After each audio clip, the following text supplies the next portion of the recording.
In the name of the Father, and the Son, and the Holy Spirit, one God, amen. Today, as we heard, is the feast day of the holy saint Abraam, who was martyred on this day. And as we heard in the Synaxar, usually out of a distaste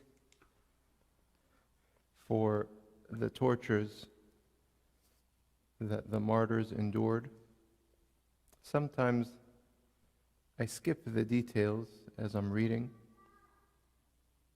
because it's painful to read someone being tortured and the kinds of tortures that they did. St. Julius of Ephes, who was considered, and was also a martyr, but was considered the biographer of the martyrs, during this time, they felt that it would be a shame that this great witnessing that the people were completing, witnessing of Christ, giving their bodies to any kinds of tortures, to any kinds of anger, it would be a shame if those witnesses and the story of the witnesses were not written down. So the Lord sent this man, St. Julius, to write down the biography of the martyrs. And so he would go to the jails, him and his crew, and the Lord protected them from the same fate of the rest of the martyrs, even though they were strong in faith and would have rejected also the idols. St. Julius lived until his time was completed of his biography writing, and then he himself was martyred later. But they were protected so that they can write down and be witnesses to the witnesses. We call the martyrs witnesses. And I remember Abuna Loa saying one time, when you see the old icons of the martyrs, you see them sometimes with big eyes, showing this idea that they were witnesses to the truth, even though the world around them all thought something different.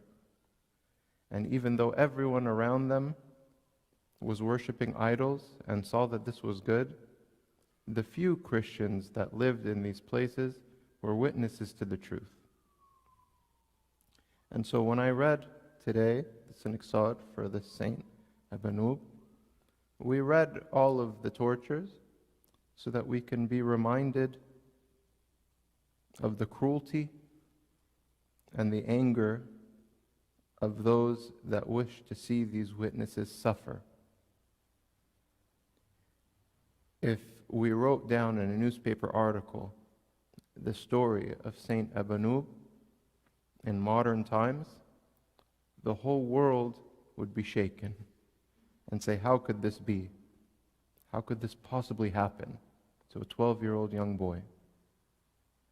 But when we see the story of Saint Abraam, we don't see like, how could they do that? That's terrible. We see something different. We see great faith. Great faith that encourages us to be like him. That this 12-year-old boy could be an example for all ages of faith and purity and courage in the face of great harm and danger. His courage started from the beginning. This particular Synaxar doesn't make it clear, but he was orphaned at this young age, and his parents gave him quite a bit that he had inherited. And his first act of courage was to give away all that he had. The martyrs had a way.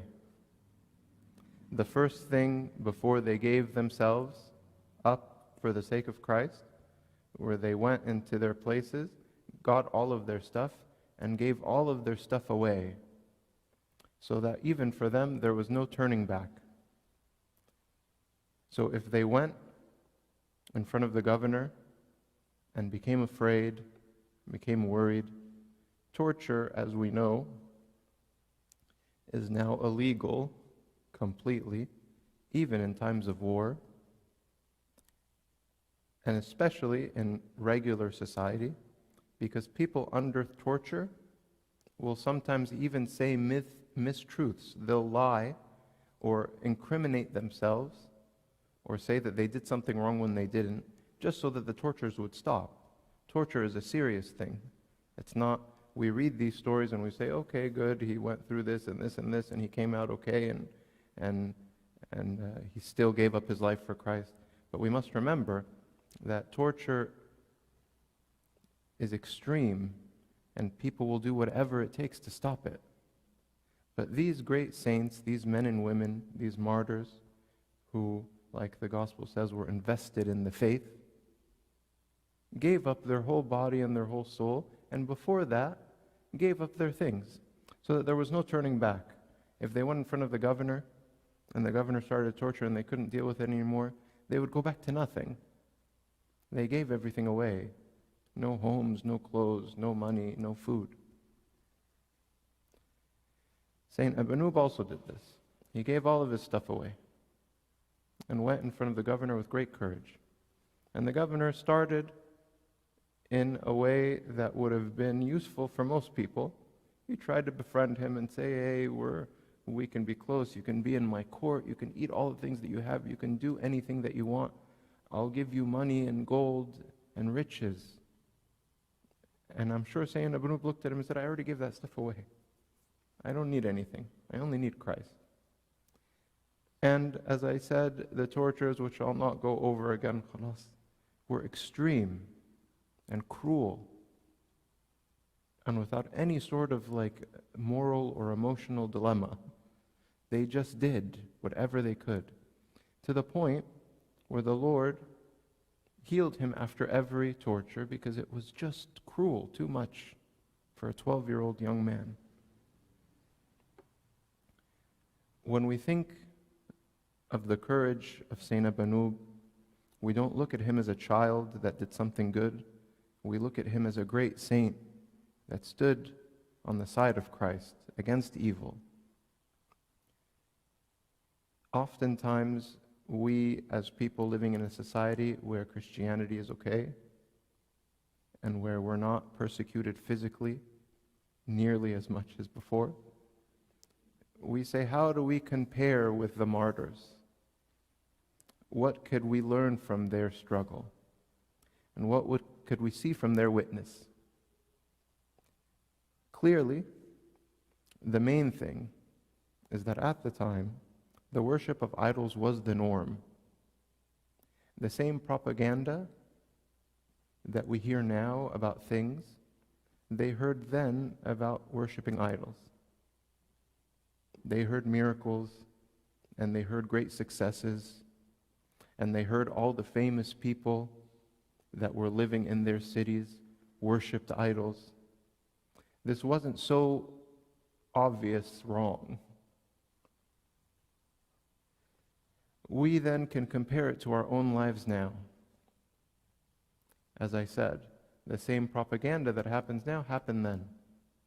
So we must be very careful that we don't follow in the same flood of dissipation. Just because everyone is going this direction doesn't mean that that's the right direction. And we must take each other in company and encourage one another to stay the course, to stay the right direction, to stay the right path, even in the face of clear and of propaganda and of speaking about what's right. So oftentimes our own children are put in these dilemmas of what's right and what's wrong. And they might even argue with us about what's right and what's wrong. We must take this time now, while we still have young children, if we do, to teach them the truth and to be not afraid to speak out against the falseness of the world, and to give them the spirit of courage of these martyrs and saints that stood up against what was wrong, even in the face of great persecution. And we must also realize the evil that's in the world and protect our children from it. Sometimes it's very hard. We must protect our children from the propaganda that they watch and what they play and where they go and what they hear and what they see. And we must be steadfast in the faith that the Lord, this same Lord, that after every torture sent his angel to heal Saint Abanub and make him whole again, will do the same for us in our great struggle against evil that's now. We don't have to go in the same direction. We can be separate and distinct and a holy nation, a blessed people, which is what we are. Our faith teaches us this. And if we live in faith, we can gather together and realize that we're different. We're distinct. We're not like everyone else. We don't have to do and agree and say what everyone else is doing and saying. We can be steadfast in our own faith, strong, standing for truth, even in the face of things that might seem to be good, but they're not. Things that might seem to be wise, but they're actually foolish. Things that might seem to be moral, but are actually immoral.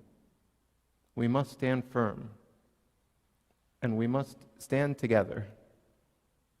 Part of doing that, unfortunately, is to not follow in the same way that everyone else is going, even in things that may seem right. So, for instance, this country, especially this state, this city, is very focused on work and production and doing whatever is necessary to make money. If that direction is keeping us from our children and from teaching them, and keeping us from keeping the faith and being witnesses to Christ, then we must pull ourselves out and say, this isn't mine. To this degree, yes. Now is the time to focus on our family and to focus on what's right, and to teach them the difference between right and wrong, the actual truth, and to protect them from the evils of this world, because the same evil that we just read now, the same evil that would be easily torture a young boy, the same evil lives today.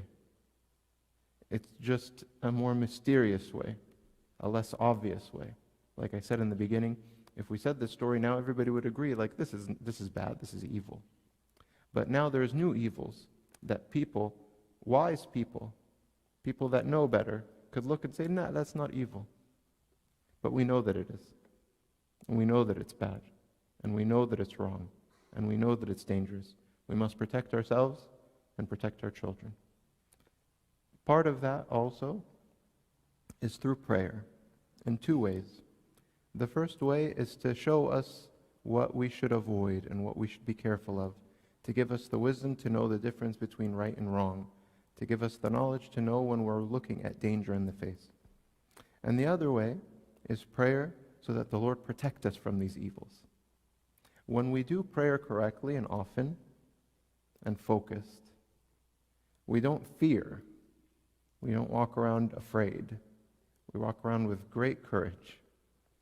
And even though we see the evil in front of us, we don't fear, because the Lord gave us the authority to tread on serpents and scorpions and upon all the power of the enemy.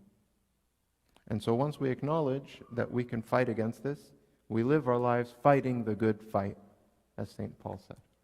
May the Lord give us this faith and this energy and the wisdom to fight the good fight against the evils of the world, so that we may always live in his grace, and glory be to God forever.